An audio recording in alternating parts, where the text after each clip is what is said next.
મારા કારણે ભાજપને મોટું નુકસાન થયું, હું માફી માગું છું. મતદાન પૂર્ણ થયા બાદ પરસોત્તમ રૂપાલાનું મોટું નિવેદન.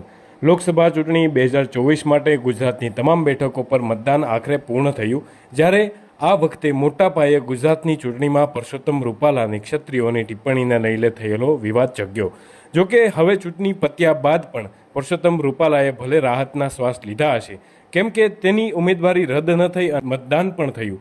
જોકે હવે ચૂંટણી બાદ રૂપાલાએ પહેલીવાર પ્રેસ કોન્ફરન્સ સંબોધીને આ વખતની ચૂંટણીમાં તેમના માટે કેવી ગુજરી તેની વિશે વાત કરી હતી. આપણા સામાજિક નિસ્બત માટેની મારી આ પ્રેસ છે અને આ સામાજિક નિસ્બતને કારણે હું આપની સામે આ વિષય લઈને ક્ષત્રિય સમાજને મેં અપીલ કરી છે.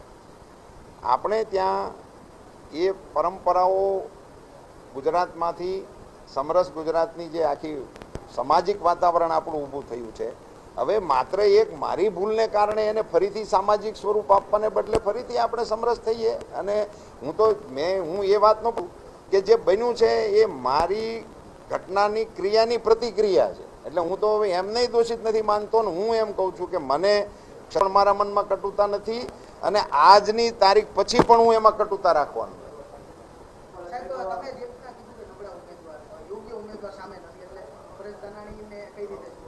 મેં ઉમેદવાર શબ્દ વાપર્યો નથી, આપે ક્યાંકથી શોધી કાઢ્યો.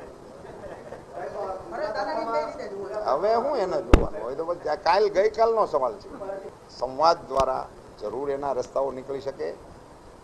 મારે એ પણ અત્યારે નોંધવું જોઈએ કે આવડા મોટા આંદોલન પછી ગઈકાલના જે વ્યવહારો થયા એ અત્યંત પ્રશંસનીય છે અને હું આભાર પણ એમનો માનવા માંગુ છું કે ગઈકાલે ચૂંટણી પ્રક્રિયાની અંદર કોઈ પણ પ્રકારના અવરોધો ક્ષત્રિય સમાજ દ્વારા ઊભા નથી કરવામાં આવ્યા.